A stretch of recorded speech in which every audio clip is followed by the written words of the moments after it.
Hermanas y hermanos, el Señor esté con vosotros. Escuchamos ahora el texto del Evangelio de hoy, jueves de la semana del noveno domingo después Pentecostés, según el rito ambrosiano. Lectura del Santo Evangelio según San Lucas, capítulo 11, versículo desde 14 hasta 20.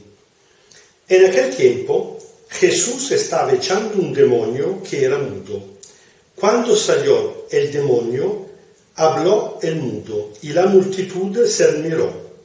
Pero algunos dijeron: expulsa los demonios con el poder de Belcebú, jefe de los demonios. Otros, para ponerlo a prueba, le pedían una señal del cielo. Él, leyendo sus pensamientos, les dijo: un reino dividido interiormente va a la ruina y se derrumba casa tras casa. Si Satanás está dividido internamente, ¿cómo se mantendrá su reino? ¿Por qué ustedes dicen que yo expulso los demonios con el poder de Belcebú? Si yo expulso los demonios con el poder de Belcebú, ¿con qué poder los expulsan los discípulos de ustedes? Por eso ellos los juzgarán. Pero si yo expulso los demonios con el dedo de Dios, es que ha llegado a ustedes el reino de Dios. Palabra del Señor. Le confieso que me impresiona muchísimo este texto del Evangelio, no tanto porque se habla de un exorcismo y del demonio, sino porque hay gente que está tan obsesionada con esto del demonio, gente que pasa más tiempo pensando en el demonio que ni siquiera en Dios, que incluso presente Jesús, en el momento en el cual Jesús está cumpliendo una sanación en nombre de Dios, bueno, incluso en este momento logran pensando en el demonio y llegan al punto, a la blasfemia, de acusar al Señor Jesús de expulsar los demonios porque está aliado con el jefe de los demonios, con Belcebú. Bueno, la cosa reacciona Jesús diciendo: no tiene ningún sentido. ¿Por qué Belcebú tendría que expulsar a lo suyo aliándose con otra persona? En este caso nosotros sabemos que se trata del Mesías, pero esta gente no quería reconocerlo como tal. Yo creo que precisamente en esto hay que fijar muchísimo la atención. Religión no es hablar de cosas sobrenaturales donde casi al mismo nivel están Dios y el demonio. Realmente a mí siempre me llama la atención y me preocupa, porque incluso hasta nosotros hay gente que habla más del demonio que ni siquiera de Jesucristo. Habla más del pecado que ni siquiera de la gracia. Evidentemente esta es una obsesión. Más que materia espiritual es materia psiquiátrica. Hay gente que más que no donde un exorcista, mejor sería que vaya donde el psiquiatra. Pero esta situación es grave y Jesús reacciona de manera dura porque esto configura exactamente aquel pecado que dice Jesús que es el único que no tiene perdón. ¿Y cuál es este pecado? Exactamente confundir la obra del Espíritu Santo con la obra del demonio. ¿Por qué no tiene perdón?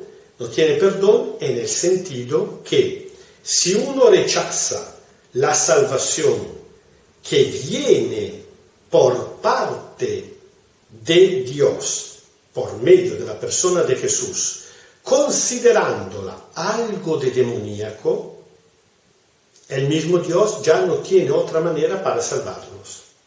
Cuando uno rechaza la salvación, incluso la sospecha de demoníaco, Dios mismo no tiene otra manera que salvarnos, sino precisamente en Jesucristo por medio del Espíritu Santo. Así que, bueno, incluso la situación aquí se convierte un poquito en chistosa. Realmente esta gente que no quiere creer en Jesús y por eso se inventan esta forma, esta teoría de alianza con el demonio, se vuelven ridículo por ellos mismos. Pero realmente hay que prestar atención a la cosa que incluso entre nosotros se dice. La cosa sobre todo que pasan en Facebook e en WhatsApp. Yo no soy uno que pasa mucho tiempo en Facebook. Podría decir que muy poco. Hasta cuando no pasó esto del COVID, que empecé a utilizarlo concretamente para la pastoral de la parroquia, ni siquiera lo utilizaba. Pero es suficiente quel poco que entro todos los días por colgar precisamente este comentario bíblico o unos avisos de la parroquia, por darme cuenta que en este mundo pasa de todo. Pasa de todo a nivel religioso, sobre todo.